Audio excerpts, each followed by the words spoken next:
मूसलाधार बारिश हो रही थी। मौसम बहुत खराब था। सब के सब काका की चाय की दुकान पर जमा हो गए थे। बारिश रुकने का नाम नहीं ले रही थी।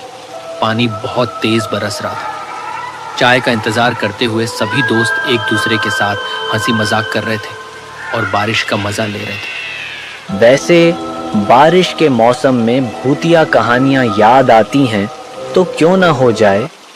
क्यों चाचा, आप हम सब में सबसे बड़े हैं। आपने हमसे ज्यादा इन स्थितियों का अनुभव किया होगा। चाचा, क्या आप कभी किसी भूत से मिले हैं? अगर मिले हैं तो हमें उस भूत के बारे में बताइए। वह बहुत ही खौफनाक रात थी।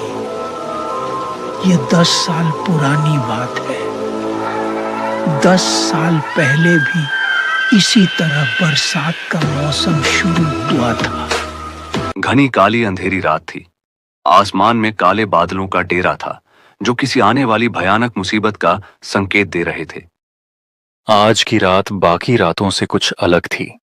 स्याह, रहस्यमयी और डरावनी। विवेक और अभिषेक दोनों दोस्त बैलगाड़ी पर बैठकर पास के बड़े शहर जयनगर से अपने गांव देवलोक लौट रहे थे। दोनों ने शहर में कुछ सामान बेचकर अच्छी कमाई की थी। शाम का समय था और आसमान में काले बादल छाने लगे थे। बैल धीरे धीरे अपनी मस्त चाल में चल रहे थे, जैसे उन्हें दुनिया की कोई जल्दी ना हो। यार विवेक, ये बैल तो आज बड़े आलसी लग रहे हैं। देख इनकी चाल, जैसे कोई राजा महाराजा की सवारी हो। इस रफ्तार से तो आधी रात हो जाएगी घर पहुंचते पहुंचते। हाँ भाई, मैंने भी यही सोचा था। और देखो, ऊपर आसमान में बादल भी कैसे घिर रहे हैं। एकदम से काले हो गए हैं। लगता है जोरदार बारिश होने वाली है। अगर बारिश आ गई और हम बीच रास्ते में फंस गए तो फिर सारी रात यहीं बितानी पड़ेगी। अचानक तेज हवा चलने लगी। पेड़ों के पत्ते सरसराने लगे और धूल उड़ने लगी। बैल भी बेचैन हो गए और रुक रुक कर चलने लगे। अरे यार, लगता है प्रकृति भी हमारे खिलाफ हो गई है।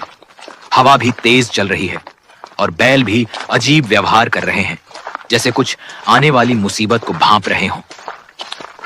तभी पहली बूंदें गिरने लगीं। फिर तेजी से बूंदाबांदी शुरू हो गई। दोनों इधर उधर देखने लगे कि कहीं शरण मिल जाए। अरे देख अभिषेक, उधर दूर में कुछ रोशनी दिखाई दे रही है। शायद कोई गांव या ढाबा हो। चलो उधर ही चलते हैं। कम से कम सिर छुपाने की जगह तो मिल जाएगी। हाँ। वह बैलगाड़ी को उस रोशनी की दिशा में मोड़ने लगे। रास्ता कच्चा था और बारिश की वजह से कीचड़ भी हो गया था। बैल मुश्किल से चल रहे थे। यार, ये रास्ता तो बड़ा अजीब है। ऐसा लग रहा है जैसे बरसों से किसी ने इस्तेमाल ही नहीं किया हो। घास फूस और झाड़ियां इतनी बड़ी हुई हैं। लेकिन अब तो जाना ही पड़ेगा। वापस भी तो नहीं जा सकते इस बारिश में।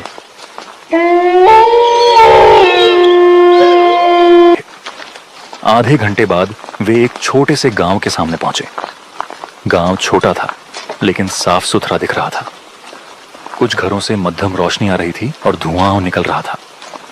गांव में घुसते ही उन्हें एक बुजुर्ग व्यक्ति दिखाई दिया जो अपने घर के सामने बरामदे में बैठा था।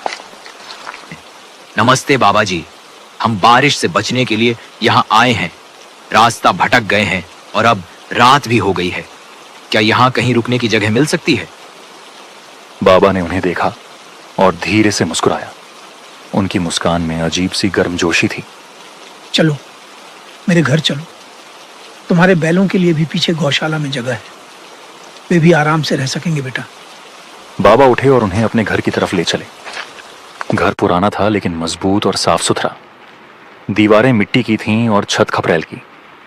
दीवारों पर तेल के दिए जल रहे थे जो पूरे घर में एक रहस्यमय माहौल बना रहे थे। बाबा जी, यहाँ बिजली नहीं है क्या? हमारे गांव में अभी भी पुराने जमाने की व्यवस्था है। यहाँ बिजली कभी नहीं आई। हम अभी भी दिए, मिट्टी का तेल और लकड़ी से अपना काम चलाते हैं, जैसे हमारे पूर्वज चलाते थे। नई चीजों की हमें जरूरत नहीं। बाबा की बात सुनकर दोनों दोस्त थोड़ा आश्चर्य में पड़ गए। फर्नीचर बहुत पुराना था, जैसे दशकों पुराना हो। दीवारों पर लगी तस्वीरें भी काफी पुरानी लग रही थीं। तभी बाबा की पत्नी अंदर से आईं। वे भी काफी बुजुर्ग थीं और पुराने जमाने के कपड़े पहने थीं। अरे, मेहमान आए हैं। बहुत अच्छा हुआ, बहुत दिनों बाद कोई इस तरफ आया है।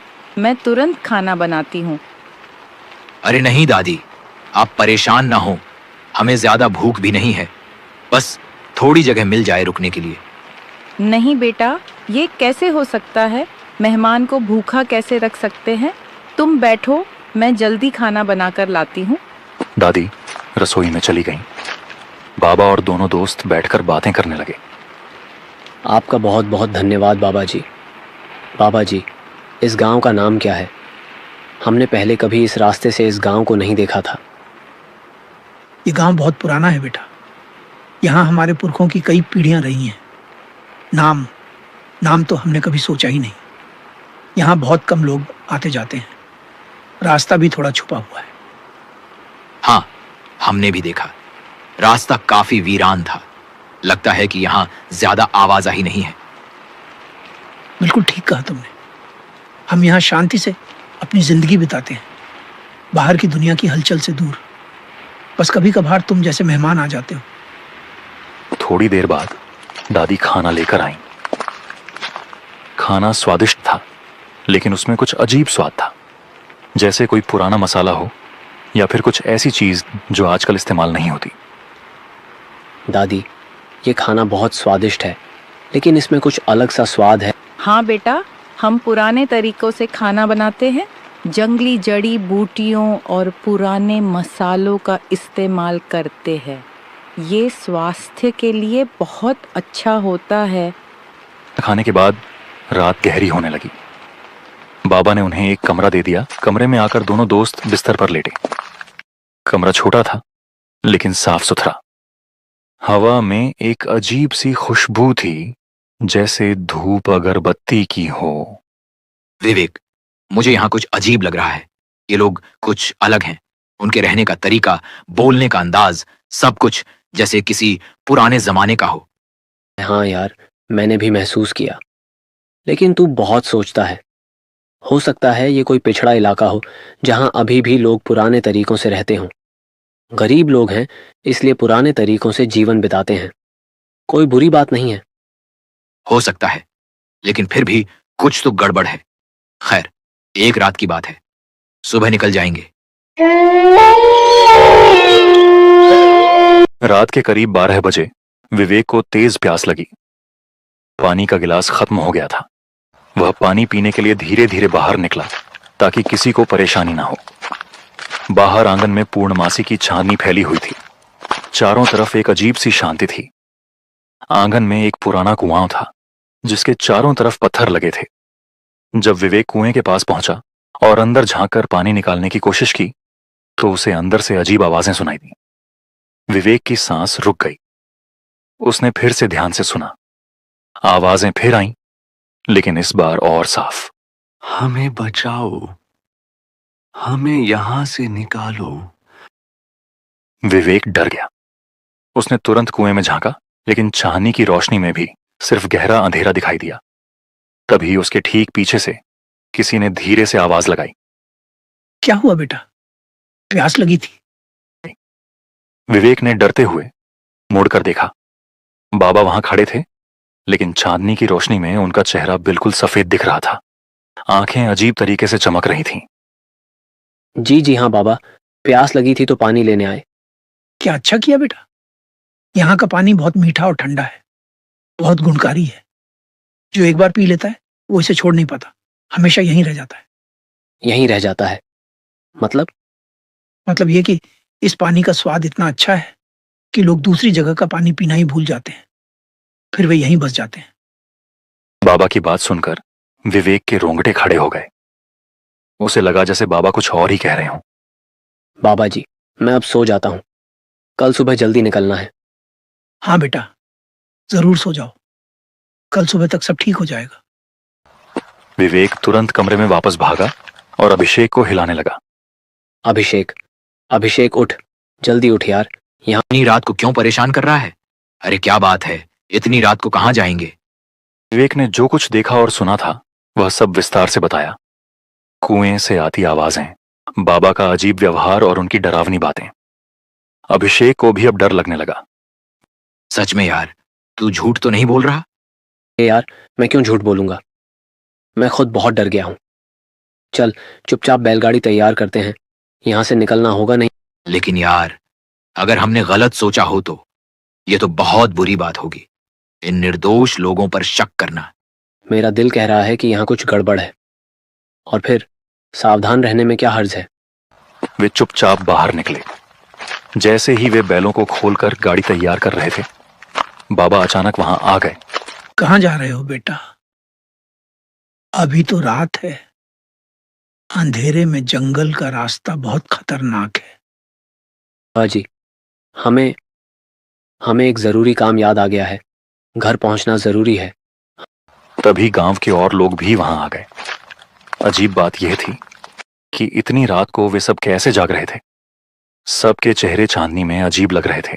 हाँ, तुम लोग हमारे मेहमान हो। अब हमेशा यहीं रहना होगा। तुम्हें यहाँ अकेलापन नहीं लगेगा। हम सब मिलकर रहेंगे। हमें जाने दो। हमने आपका क्या बिगाड़ा है? उन्होंने बैलों को तेज हाँका। डर के मारे बैल भी तेजी से दौड़ने लगे। पीछे से आवाजें आ रही थीं। जब विवेक ने पीछे मुड़कर देखा तो उसकी आत्मा कांप गई। वे लोग उनका पीछा कर रहे थे, लेकिन वे दौड़ नहीं रहे थे। वे हवा में तैर रहे थे। उनके पैर जमीन को छू भी नहीं रहे थे। सूरज निकलने पर उन्हें एक असली गांव दिखाई दिया, जहां लोग अपने रोजमर्रा के काम में लगे हुए थे। वे वहीं रुके और गांव वालों से रात वाले गांव के बारे में पूछने लगे। साहब, यहाँ से उत्तर दिशा में कोई गांव है? रात हम वहां रुके थे। एक बुजुर्ग किसान ने उनकी तरफ देखा और चिंता से पूछा, बेटा, तुम कहाँ रुके थे उत्तर दिशा में? एक छोटा सा गांव था। वहां के लोग बहुत अच्छे थे। हमें खाना खिलाया, रुकने की जगह दी। बुजुर्ग का चेहरा पीला पड़ गया। हे भगवान, तुम लोग वहां रुके थे? ये तो बहुत बुरी बात है। बेटा, उधर तो 50 साल पहले एक गांव था, लेकिन वहां एक भयंकर भूकंप आया था। पूरा गांव एक रात में खत्म हो गया था। सारे लोग मर गए थे। अब वहां तो सिर्फ खंडहर है बेटा। अगर कोई वहां रात गुजार दे तो क्या होता है? जो वहां रुक जाता है वो फिर कभी वापस नहीं आता। कहते हैं वो भी उन्हीं आत्माओं का हिस्सा बन जाता है। तुम लोग बहुत किस्मत वाले हो कि वहां से निकल आए। दोनों दोस्त डर से कांपने लगे। उन्हें एहसास हुआ कि वे मौत के कितनी करीब से बचकर निकले थे।